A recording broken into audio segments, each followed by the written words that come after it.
Excited pumasok ang Ate Ana at ang Kuya Adam. Masama pa nga ang pakiramdam diyan ng Ate Ana. Pero dahil gusto nga niyang pumasok ay pinapasok ko na nga. Pinainom ko nga muna siya ng gamot bago ko siya pinapasok.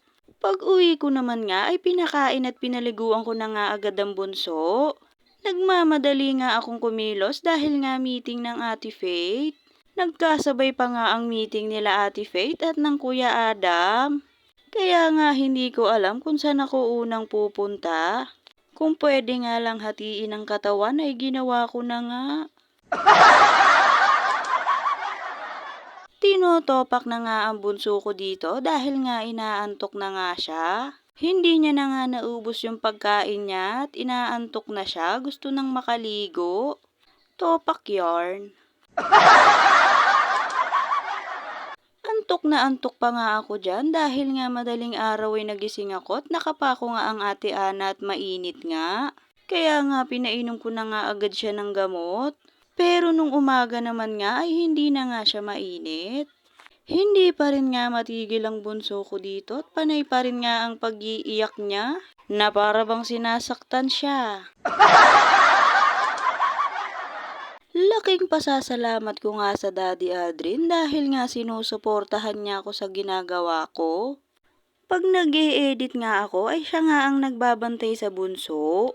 Kahit nga antok na antok siya ay for the go pa rin. Tapos sa umaga siya pa naghahatid sa Ate Faith. Salamat, Daddy. Pagtapos ko ngang bihisa ng bunso ay hindi ko na nga napatulog dahil nagmamadali nga ako. Iniwan ko na nga muna sa hipag ko at naligo na nga muna ako at dumiretso na nga ako sa school ng Ate Faith. Dahil nga may meeting sila. Napatagal pa nga ang meeting dyan dahil wala ngang magpresenta na maging PTA officer. Habang nandyan nga ako ay iniisip ko nga ang Kuya Adam at ang Ate Ana. Late na nga rin ako nakapunta sa kanila dahil nga meeting din nila. Anong oras na nga rin kami natapos sa meeting ng Ate Faith? Pagpunta ko nga sa room ng Ate Ana at ng Kuya Adam ay nag-attendance lang ako tapos maya-maya nga't natapos na nga. Na para bang nakiupo lang ako. Aray mo.